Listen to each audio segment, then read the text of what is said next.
folks. So June is Road Safety Month, and with recent incidents highlighting the urgency of road safety, we welcome Mrs. Deidre Hudson Sinclair, Director of the Road Safety Unit, and Mr. Dante Matthews, Education and Information Officer from Island Traffic Authority. And they will share valuable insights, and they'll call for proactive steps from everyone to ensure safer roads in Jamaica. Good morning, welcome. Thank you for Thanks for having us. AMDG. Always. Only one. Really, guys? Yeah. That only means ad majorem The Dei, glory, which is the motto of St. George's College, and it means for the greater glory of God. Yes. June? Why June? Is there a specific reason June is Road Safety Month, or just a month? But it's not just a month. It's our call to action as road safety stakeholders to create that awareness amongst the population about road safety, about traffic incidents, and how we can take steps to eliminate road crashes and injury in this country. Yeah. So it's. When I said just a month, I meant it's not specific to road safety. You just chose June. We just chose June, but we recognize that it's the holidays, it's coming onset of students being at home, parties. So we want to create that level of awareness amongst the population. Yeah. Do you notice any kind of trends around road crashes in like June, for example? You just mentioned, it's a summer period. People are doing a lot more partying and so on. Are there any kind of trends that you can share, or? Yes, there are some trends, and one of the particular trends of concern to us is our young male population around this time when school gives holiday after June, in the latter end of June, where we have a lot of young men who are now owning motorcycles illegally, riding illegally, and we've noticed that our 15 to 19 population, are actually 15 to 18 population actually engaging in illegal, driving of motorcycles. So that is of concern. But overall, we know that motorcycles represent 30% of our road fatality, population. So, that's always concerning for us. And then second to that is the pedestrian fatalities at representing 20%, then private motor vehicle carriers. Yeah. So, these are three major road user categories that, experience high levels of fatality. And we are recognizing there is another particular trend of great concern to us when it comes to commercial motor vehicle drivers. We have literally moved from 0 at this point in time this year to 5 drivers dying. So we have more than doubled our fatality amongst commercial drivers, and we have to start thinking about what are those drivers. Is it the need for sales, getting things done, the rush that seems to come with speeding to get some things done? Dante, go back to the motorcyclists. The reason for that is what? They are not licensed to ride a cycle, them just riding it improperly. And not wearing the proper protective gear. So we're talking about driving the motorcycle without an approved helmet, driving in shorts, driving in slippers, doing stunts on the roadway, overtaking improperly or lane splitting. We have a culture of increased culture of motorcycle fatalities in Western Jamaica. So we're talking about Westmoreland, St. Elizabeth, Hanover. And when you go down that side, you realize that some of them are driving illegally, driving unsafely, and also just driving in a manner where you have to wonder, do these people actually, love their life? I just want to go back. You said an approved helmet. Yes. How I know which one approved? So an approved helmet has a hard outer shell, a retention strap, protective padding on the inside, face shield, and it must bear the code on it. So, for example, we have a standard called ECE, and the Road Traffic Act speaks to the different standards that we must accept. And the motorcyclists know this, or they are? We are taking steps to ensure that they are aware of these standards, because we want to ensure that if they should crash, their heads are protected. In the instance of, you just mentioned Westmoreland, my neck of the woods, to be honest, and I know that in that part there are lots of bike taxis, motorcycle taxis, right?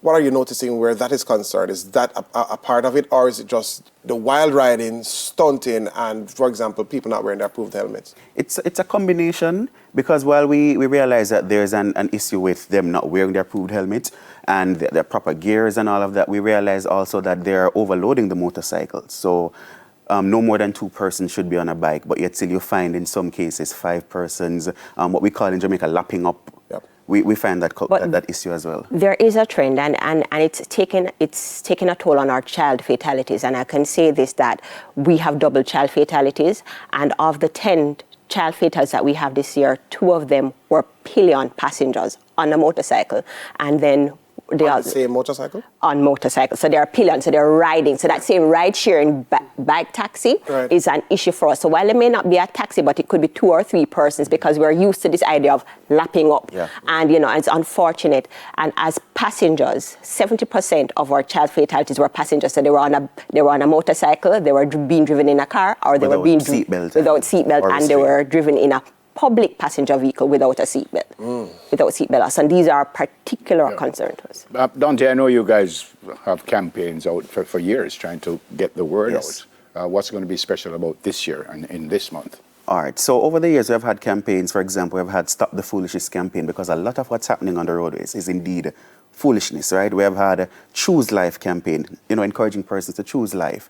Last year, we looked at, being alert so you can be alive tomorrow. Just to ensure that person, when you leave home, the intention is to get home. This year, we want to focus on what we call the theme, if only might be too late.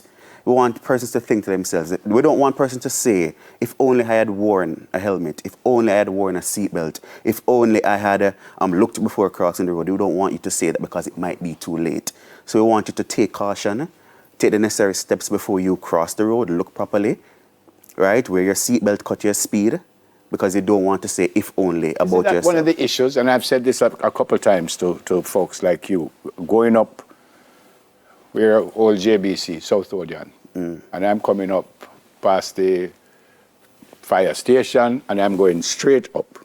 And folks are crossing the road when I have the green light. And if I don't stop, the amount of things them tell me. But it really and truly, they should be crossing when the people coming from lines going to make that left turn, and those are the people who should stop and allow them to cross. And quite often, officers are there, but quite often I have to stop in the intersection to allow people to cross when I have a green light. Isn't that one of the issues, that we just don't use the road as pedestrians properly? And that is true. And the ITA has developed a national pedestrian guideline to really help not only pedestrians but motorists navigate that space. And it speaks to more awareness that we have to get out there to the general public to talk about pedestrian safety. Because the truth is, facilities for pedestrians are few and far between. And because it's few and far between, whatever convenience whatever's convenient to them, they take that opportunity, and sometimes those opportunities cost and convenience kills. And trying to make sure we should have more pedestrian crossings? Is that what you're trying to say? Definitely. We should have more pedestrian safe spaces that allows them to cross, and barriers from the traffic. And we have to speak to apart from putting up these physical pedestrian spaces and barriers and places to cross, more education has to happen. Yeah, and what comes to mind immediately too when you make mention of that is the recent incident with our health minister, who was knocked off his bicycle.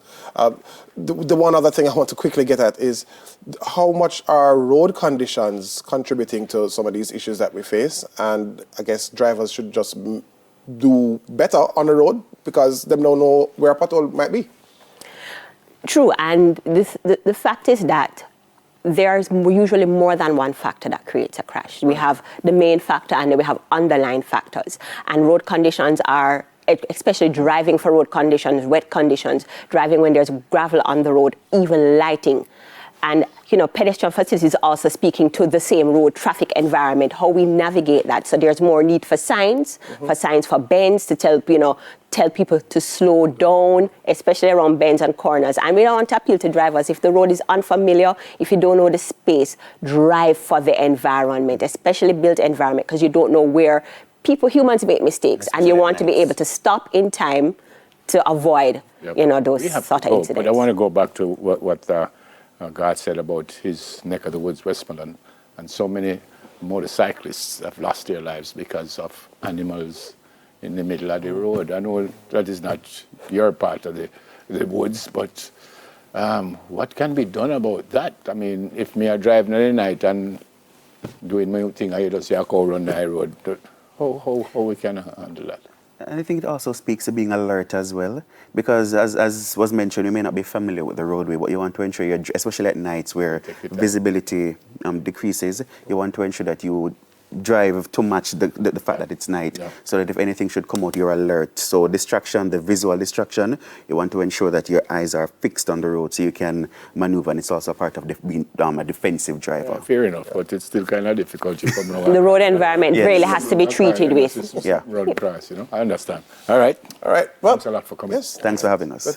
Director of the Road Safety Unit at the Island Traffic Authority, Deidre Hudson Sinclair, and Education Information Officer at the Island Traffic Authority, Dante Matthews. Going for another break. When we come back, we zoom in on the Rotary Club. It's an Adopt a Beach program. Stay with us. Soon come.